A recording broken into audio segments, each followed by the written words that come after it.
సంవత్సరాలు పైబడినటువంటి వ్యక్తిని కొనసాగించరాదని ఆర్బీఐ చెప్పినప్పటికీ కూడా ఆయన అట్లనే కొనసాగుతాడు. ఆయన ఎవరేమన్నారు. ఎందుకంటే ఎర్రవల్లి దయాకర్ రావు గారు అప్పుడు గ్రామీణ శాఖ మంత్రిగా ఉన్నప్పుడు, రూరల్ డెవలప్మెంట్ మినిస్టర్ ఉన్నప్పుడు డైరెక్ట్ గా ఎర్రవల్లి గారి ట్రస్ట్ కి సిఎస్ఆర్ ఫండ్స్, ఈ స్త్రీనిధి నుంచే సిఎస్ఆర్ ఫండ్స్ ఆయన ట్రాన్స్ఫర్ చేసి అప్పుడు బీఆర్ఎస్ గవర్నమెంట్ లో మేనేజ్ చేసుకున్నాడు. ఇప్పుడు కాంగ్రెస్ గవర్నమెంట్ లో కూడా అదే కొనసాగుతున్నది.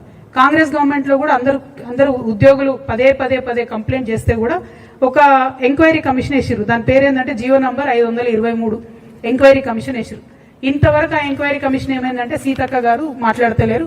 నిన్న కూడా సీతక్క గారు ఈ విద్యాసాగర్ రెడ్డి అనేటువంటి పక్కన కూర్చోబెట్టుకొని మేము మహిళలు కోటీశ్వర్లు చేస్తామంటే ఈయన మింగుతున్నాడు అమ్మ పైసలన్నీ, ఈయన ఇబ్బంది పెడుతున్నాడు. అట్లా కాదు, దయచేసి ఆ వ్యక్తిని మొదలు తొలగించండి. ఎందుకంటే ఈయన ఏం చేస్తుండంటే ఆయన మొత్తం ప్యానల్ అందరినీ కూడా ఎగ్జిక్యూటివ్ డైరెక్టర్, ఈ డైరెక్టర్ అని చెప్పి లక్షలలో వాళ్ళకి జీతాలు ఇచ్చి ఎస్సీ ఎస్టీ బీసీ మహిళలందరినీ కూడా 737 మంది ఎంప్లాయీస్ ఉండే స్త్రీనిధిలో ఇప్పుడు 270 మంది మిగిలిరు.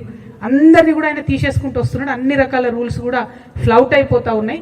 దీనికి ఖచ్చితంగా మీరు ఈ విద్యాసాగర్ రెడ్డి అనే వ్యక్తిని మీరు తొలగించాల్సిందే.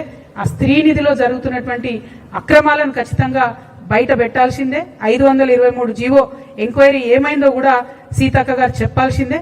మీరు చెప్పకపోతే మరి ఎర్రబల్లి గారికి ఎట్లయితే అండర్స్టాండింగ్ ఉండేనో మీకు కూడా ఉంటుందని అనుకోవాల్సి వస్తుంది. సీతక్క మంచిది, నాకు తెలుసు, అట్లా చేయదు.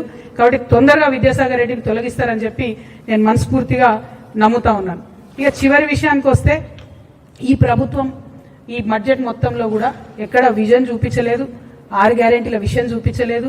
బయట నుండి తెచ్చినటువంటి అప్పులేమో కుటుంబానికి 9 లక్షల రూపాయల అప్పు మన మీద మోపుతా ఉంది. కానీ సింగరేణికి ఇవ్వాల్సినటువంటి 50,000 కోట్ల అప్పు కడతలేరు, జెన్కోకి ఇవ్వాల్సిన అప్పు కడతలేరు, ట్రాన్స్కోకి ఇవ్వాల్సిన అప్పు కడతలేరు. వీటన్నిటి దగ్గర 50,000 కోట్లు అంటే 1,50,000 కోట్లు ప్రభుత్వమే ఈ సంస్థలకు ఇవ్వాలి. ఆ అప్పు తక్షణమే చెల్లించాలి. సింగరేణి సంస్థ దానంతట అది రన్ అవ్వాలి. ట్రాన్స్కో జెన్కో హెల్తీగా ఉండాలని చెప్పి నేను డిమాండ్ చేస్తా ఉన్నాను. ఇక మూసీకి అందరూ వ్యతిరేకించే మూసీకి, ప్రపంచ బ్యాంకు నుంచి అప్పు తెచ్చుకునే మూసీకి 1,500 కోట్లు పెట్టుకున్నారు. యంగ్ ఇండియా స్కూల్స్ ఎక్కడైతే కమిషన్లు వస్తాయో ఆ స్కూళ్లకు 5,000 కోట్లు పెట్టిండ్రు. నేను ఒకటే ప్రశ్న ఇస్తా ఉన్నా సూటిగా ఈ ప్రభుత్వాన్ని, రాహుల్ గాంధీ గారిని ప్రత్యేకంగా, మీరు ఏదైతే అశోక్ నగర్కి వచ్చి ఉద్యోగాలు ఇస్తామని చెప్పారు కదా, కనీసం ఆ ఉద్యోగాల విషయం మాట్లాడకుండా, డిఎస్సీ ఎస్సీ టీచర్స్ ని రిక్రూట్ చేయకుండా, ఎస్సీలలో ఉన్న బ్యాక్లాగ్ పోస్టులు నింపకుండా, జాబ్ క్యాలెండర్ ఇవ్వకుండా, మీరు వేస్తామని చెప్పినటువంటి అవుట్ సోర్సింగ్ కార్పొరేషన్ ఉద్యోగుల కోసం కార్పొరేషన్ వేయకుండా ఈ స్కూల్ కట్టుకుంటే స్కూళ్ళలో పాఠాలు ఎవరు చెప్పాలి? మరి ఇప్పుడు ఉన్న టీచర్లు అయితే సరిపోరు, ఎక్కువ టీచర్లు కావాలి, డిఎస్సీ వేయాల్సిందే. మరి ఎందుకు వేస్తలేరు? దేనికోసం ఆపుతున్నారు? ఈ డబ్బులన్నీ బిల్డింగ్లు కట్టుకుంటూ పోతే మీరు హ్యూమన్ రిసోర్సెస్ మీద ఇన్వెస్ట్ చేయరా అని చెప్పి ఈ ప్రభుత్వాన్ని నేను అడుగుతున్నా. మరి జాబ్ క్యాలెండర్ కోసం నిరుద్యోగులంతా ఉద్యమిస్తున్నారు. వాళ్ళు 26వ తారీఖు నాడు అసెంబ్లీ ముట్టడి చేస్తామని మాకు చెప్పిండ్రు.